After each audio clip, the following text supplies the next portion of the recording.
राजा के दरबार में एक आदमी नौकरी मांगने के लिए आया।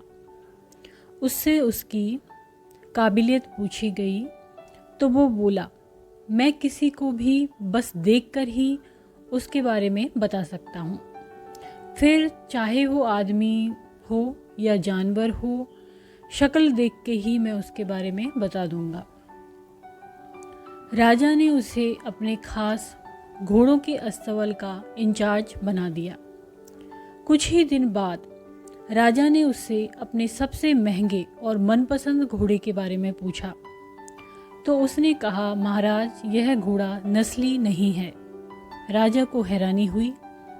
उसने जंगल से घोड़े वाले को बुलाया और उससे पूछा तो उसने बताया, घोड़ा नस्ली तो है, पर इसके पैदा होते ही इसकी माँ मर गई थी, इसलिए ये एक गाय का दूध पीकर पला बड़ा है।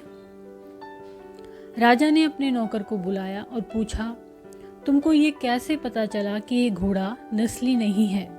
तो उसने कहा, जब ये घास खाता है तो गायों की तरह सिर नीचे करके खाता है, जबकि जो नस्ली घोड़ा होता है वो तो घास मुंह में लेके सिर उठा लेता है और तब खाता है। राजा उसकी इस खूबी से बहुत खुश हुआ। उसने नौकर के घर अनाज, घी, मुर्गे और ढेर सारी बकरियां बतौर इनाम भिजवा दिए। अब उसे रानी के महल में तैनात कर दिया गया। कुछ दिनों बाद राजा ने उससे रानी के बारे में राय मांगी तो उसने कहा, तौर तरीके तो रानी जैसे ही हैं, लेकिन पैदाइशी नहीं हैं। राजा के पैरों तले जमीन खिसक गई। उसने अपनी सास को बुलाया।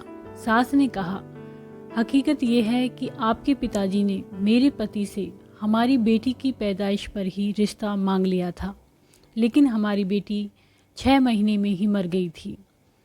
इसलिए हमने अपने रजवाड़े से करीबी रखने के लिए किसी और की बच्ची को अपनी बेटी बना लिया। राजा ने फिर अपने नौकर से पूछा, तुमको कैसे पता चला? उसने कहा, रानी साहिबा का नौकरों के साथ जो सुलूक है वो गंवारों से भी बुरा है।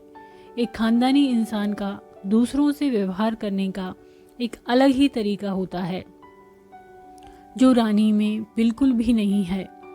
राजा फिर उसकी पारखी नज़रों से खुश हुआ और फिर उसे बहुत सारा अनाज, भेड़ बकरियां बतौर इनाम दी। साथ ही उसे अपने दरबार में तैनात कर लिया। कुछ वक्त गुजरा। राजा ने फिर नौकर को बुलाया और अपने बारे में पूछा।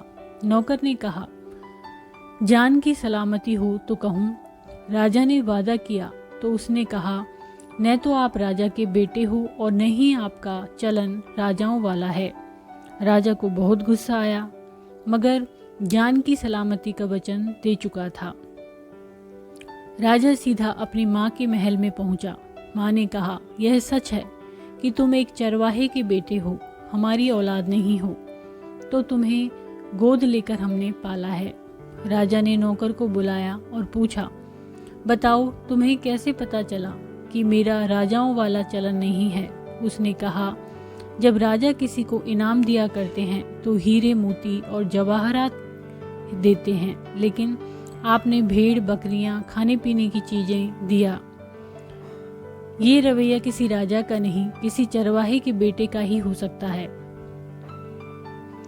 किसी इंसान के पास कितनी धन दौलत, सुख समृद्धि, रुतबा, बाहुबल है, ये सब बाहरी दिखावा है। इंसान की असलियत की पहचान उसके व्यवहार और उसकी नीयत से ही होती है। धन्यवाद।